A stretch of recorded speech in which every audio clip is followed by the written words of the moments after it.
Hello, it's Alex here, also known as Defaultsound, and welcome to another video. Today I'm going to be covering a technique I came across while browsing Polycount, and basically this user Obscura started this thread about custom vertex normals, and it's a very interesting read, and it basically asks some questions about whether polycounts are starting to, well, increase essentially, that whether we need to actually bake in hard edges or can we just add in bevels and adjust the vertex normals to give us the shading we desire. So as you can see here, by adjusting the vertex normals we can force an edge to look smooth without having to bake a hard edge to a low poly. And so what I'm going to do is show you today how you can achieve this in Blender. It's very easy. There's a few things you have to know, but there's a very easy technique you can use to achieve this result. And I highly recommend reading this thread because there's a lot of discussion going on about how this may become useful as we can push more geometry, but again, there's reasons not to do it and the reasons to do it. So again, it's up and coming thing. So anyway, let's jump into Blender, and I'm going to explain exactly what we're trying to achieve here.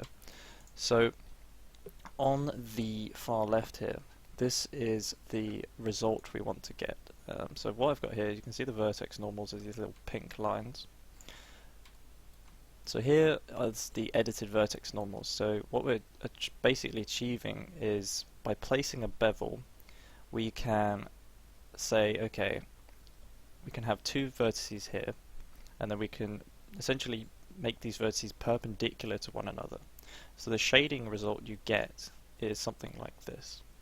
Now by default, most 3D applications average the vertex normals. In this case, we can see the green arrows. This is before you edit the vertex normals, so you get this kind of strange gradient going on. Whereas if you force them to be this way, you get this quite nice shaded edge. And then obviously here's an example of where we've got split vertices, where in order to facilitate this hard edge, the 3D application actually splits the vertices. There's actually two vertices sitting here in order to project these two separate faces, or three separate faces, and give you that hard edge. But what we're doing here is, actually here we've actually only got one smoothing group. There's no split vertices on these four corners here, so by adjusting the vertex normals we can essentially have one smoothing group, saving poly counts. Anyway, so how can you use this technique to get nice edges? Well, it's quite easy way to do it. So the way I've found is you model your mesh as a low poly, like so. So this is like something I quickly whipped up with some interesting edges. Don't need that. So you model this low poly, you don't have to worry about adding support loops, because what you'll do is you'll duplicate your mesh, bring it over to the side here, and we're going to use two modifiers in order to get some nice shading on our medium poly mesh here. So in the modifiers panel, we're first going to add a bevel modifier, and by default it gives you some horrible results. So what we're going to do is change the width method to width, and then when we adjust this width parameter here, you can see it was going to bevel all the edges evenly or equally. Now by default we still have this very hard edge shading because it's splitting all the vertices still. So once we're happy with the amount, we then can we're going to move this back to where the original mesh was. We're going to use a new modifier called the data transfer, and what we can do is, if you select, let's just bring this out a bit, if you select face corner data, change the mapping to projected face interpolated, and then select the custom normals option. Now if we hide our original low poly, and we've got our med poly, but as you can see the edges are still hard, and then we need to select our cube. I think it was not that one. This one? Nope. There we go. Oh dear, I can't find it. There we go. make sure you know what it's named, and as you can see, it's now corrected the smoothing on all our corners.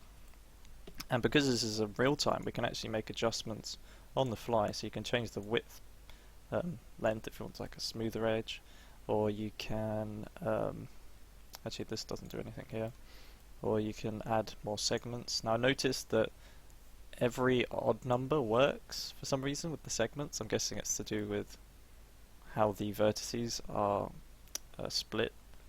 So if you see it on 4 it doesn't work, but on 5 it does, so that's just something I've found. But I usually use 1, and then with the data transfer you can get some nice normals. There's also some other ways you can edit the vertex normals. So if we're happy with this, we can just apply all this. And you may notice if you apply it that your shading disappears. That's because you need to turn on the auto smooth option in the normals, in the the object data tab, and that will just display that again. I also recommend using matte caps in Blender to see the highlights better, because by default it's a bit difficult to see where your highlights are. So by putting matte cap on, you can quite clearly see how those edges are being shaded correctly.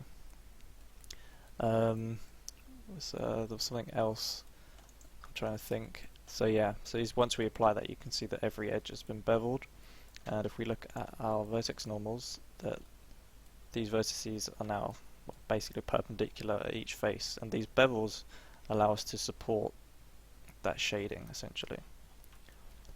So some other ways you can edit them. I found a script online. Let's go into my add-ons. There's 2 scripts actually available. The first one is Blend for Web. I haven't got it enabled at the minute, but this actually allows you to manually rotate each vertex normal. And there's also the weighted calculations, weighted normals calculation, which allows you to quickly adjust the vertex normal direction based on each face. I'll quickly show you that. So this script does something like this, which isn't as good as the data transfer. As you can see, there's some a bit blurry compared to the data transfer method. So in order to manually adjust this, we can use the Blend for Web add-on, and you can manually sort of move the vertex normals to better match the result you want. But again, this is quite a tedious process, and the data transfer option is so much quicker to use. So just another example. So we've got our low poly mesh here that we've just modeled, not too worried about topology. Vertex normals on there, pretty standard stuff, flat shading. And then here we've got our, actually let's start from scratch. So then we duplicate the mesh. We're going to add a bevel modifier to this one. We'll just hide this one. And we'll add the data transfer again. Select face corner data, projected face interpolated, custom normals, and we're going to select the cube 2. There we go. Change this to width, and then we can adjust our width here. As you can see, that updates 1-to-1 quite nicely. Now the only thing I've noticed is the bevel modifier works best on obviously hard surface objects. So very 90-degree edges, it works very well. But also you have to be careful in places where sort of this scenario where you've got 3 intersecting areas, is the bevel modifier will give you n-gons. So the way I found to fix that is before you apply your data transfer, is just to go in and add the necessary cuts in there, and that will project the vertex normals correctly as well after the matter. We go in there, correct all the n-gons. You might need to use a script like meshlint in order to find the n-gons a bit easier, but for the most part it works pretty well. And once you're happy, you can save that out. And just to show you quickly, we'll just export this.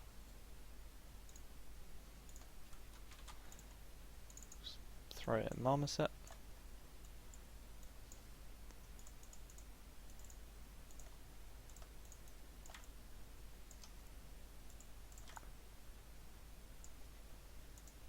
And there we go.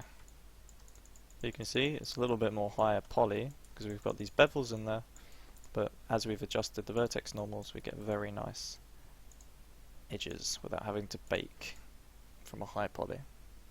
And this is a technique, if you read the thread, has been used in the Alien Isolation game, is also being used in Star Citizen. That's how they get around not having to bake unique normal maps for every ship, which is virtually impossible given how big they are. So this is a nice alternative, and I think it's a very interesting technique, and I'm probably going to explore this further. Obviously I haven't gotten around to unwrapping anything yet, but that's probably the next step. But I thought I'd just give you an idea of how you can achieve this result using the data transfer modifier and bevel modifier. Now you don't necessarily have to use the bevel modifier. There is options to manually add in loop cuts. So on your instead of beveling this, you would essentially go in, add in loops like this, and then once you do the data transfer it would pretty much give a similar result, but there's again debate in the thread whether loops are better or bevels are better. I think someone compared them here, and yeah, again it's something else to explore. So yeah, I hope that's helped you Blender users if you're curious in using this technique, and I hope that's given insight on how to do it.